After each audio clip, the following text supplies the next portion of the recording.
અચાનક થઈ ગયું આપણે દ્વારકા જવાનું, જો આખો લોક એટલે ખબર પડી જશે. જવાનું હતું આપણે દ્વારકા, એટલે મોટરસાયકલ ને રાખીને બેસી ગયા આપણે આપણી ગાડીમાં, અને પછી આવી ગયા આપણી બેઠકે. તો જોયું તો આપણે બધા ભાઈઓ આવી ગયા હતા, અને થોડીક વાર પછી નીકળી ગયા આપણે દ્વારકા બાજુ. પછી તો કર્યા આપણી ગાડીમાં ગીત ચાલુ.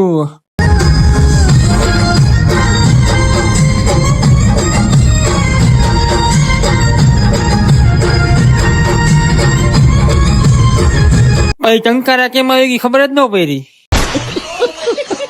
પછી તો આપણે પાછા ગીત ચાલુ કર્યા.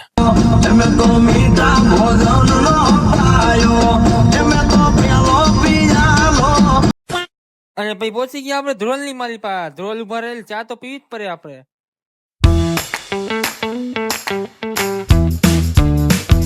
પછી તો આવી ગયું જામનગર. The next day. તા તો હવાર પડ્યું ને પહોંચી ગયા આપણે ઠાકર ના રાજમાં. હો પછી તો આપણે નાખી દીધું આપણી ગાડીમાં પેટ્રોલ. ખબર હતી આપણે દ્વારકા બાજુ કઈ પેટ્રોલ તો મળવાનું છે નહીં. શાબાશ બેટા. અને ફાઇનલી આપણે દ્વારકામાં રાખ્યો રૂમ, ને અમારા માણસો જ્યાં જઈએ હખણા તો રે જ નહીં, તો આપણને ખબર જ છે. હવે જરાય સારો નથી લાગતો. પછી તો આપણે થઈ ગયા ત્યાં ને ઝાંસી હવે દ્વારકા ફોટા પાડવા.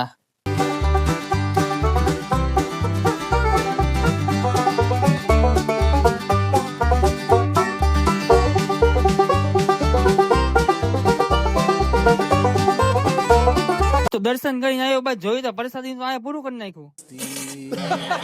પછી તો આપણે થોડીક વાર પાડ્યા ફોટા, અને પછી નીકળી ગયા બેટ દ્વારકા બાજુ. મળીએ પાછા બીજા પાર્ટ 2 માં. જય દ્વારકાધીશ.